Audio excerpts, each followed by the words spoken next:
Myanmar's leader, Aung San Suu Kyi, has made her first visit to the conflict-battered northern state of Rakhine, a previously unannounced trip to a region that has been almost emptied of its Rohingya Muslim population fleeing army attacks.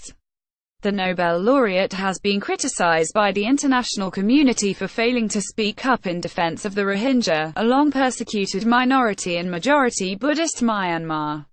Some 600,000 people have fled to Bangladesh in 2 months, carrying accounts of murder, rape and arson at the hands of Myanmar's security forces, who say they are responding to militant raids on August 25.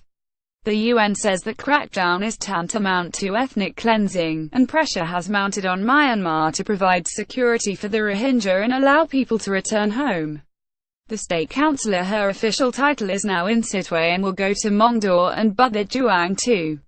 It will be a day trip, government spokesman Rohingya told Agence France Presse, mentioning 2 of the centers of the violence but without elaborating on her schedule. Images posted on social media showed what appeared to be Aung San Suu Kyi speaking to villagers in Rakhine. The Rohingya are Muslims who live in majority Buddhist Myanmar. They are often described as the world's most persecuted minority. Nearly all of Myanmar's 1.1 million Rohingya live in the western coastal state of Rakhine. The government does not recognize them as citizens, effectively rendering them stateless. In 2012, deadly clashes with Buddhists in Rakhine caused 140,000 Rohingya to flee their homes. Many have since paid people smugglers to take them on dangerous sea voyages to Thailand, Malaysia and Indonesia, where they are often exploited. Extremist nationalist movements insist the group are illegal immigrants from Bangladesh, although the Rohingya say they are native to Rakhine state. Rights groups accuse Myanmar authorities of ethnic cleansing, systematically forcing Rohingya from the country through violence and persecution, a charge the government has denied. Thank you for your feedback.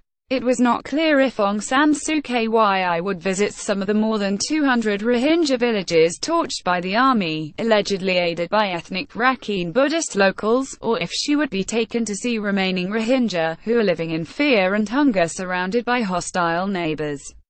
Thousands of others are believed to still be camped on a beach near Mongdor awaiting boats to Bangladesh in increasingly parlous conditions. The Rohingya, widely hated by Myanmar's Buddhist population, are denied citizenship and dismissed as illegal Bengali immigrants by many government officials. For years, tens of thousands paid people smugglers to get them out of the country on dangerous sea voyages. But the current bloodshed has displaced the vast majority of the remaining population, many of them poor rice farmers. Life for Rohingya refugees in Bangladesh, many with bullet wounds and burns, is deteriorating inside makeshift and overcrowded camps amid funding shortfalls. Aid groups say the risk of significant outbreaks of disease is high. The European Commissioner Christos Stylianides visited the camps this week and said the conditions were beyond imagination. The Rohingya are nothing less than every other human being in the world. This situation is, especially for the European Union and also for me personally, appalling, he was quoted as saying by the Dhaka Tribune after a 2-day visit. Aung San Suu Kyi has set up a committee tasked with repatriating Rohingya from Bangladesh, but aid workers fear the displaced may end up forcibly interned. On Wednesday, a Myanmar government spokesman, Rohingya, accused Bangladesh of delaying the start of the repatriation process.